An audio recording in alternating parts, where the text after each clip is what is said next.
what's up guys? So today we're back with another short explainer video, and today we're going to be talking about mergers and acquisitions. So first of all, what is mergers and acquisitions?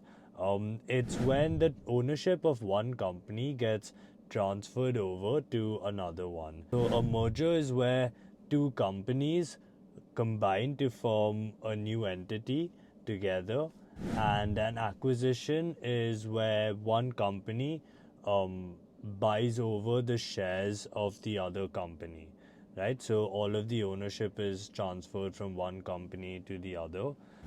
Generally, there are a variety of different reasons for businesses to choose this strategy.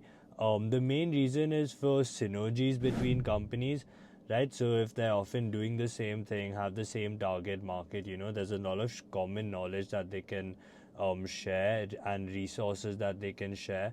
If they also have the same strategic goals, it can make sense to sometimes combine forces, And for some examples of these, so an example of a successful merger is Exxon and Mobil in 1998.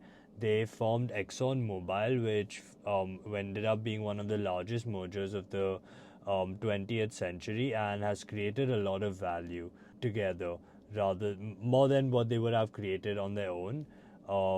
An example of a successful acquisitions are Disney with its acquisition of Pixar and of Marvel for 7.5 billion and 4 billion respectively. Both of these were extremely successful and have given an immense amount of value to Disney and its businesses and franchises. Examples of unsuccessful mergers and acquisitions are eBay and Skype. In 2005 for 2.6 billion.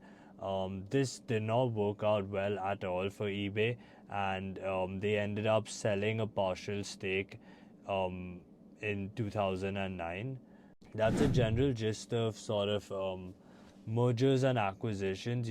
There's a lot of different players in the space and a lot of different reasons for why it happens, but the core values are the same, right? It's a transfer of ownership of a company to another one, or the combination of them.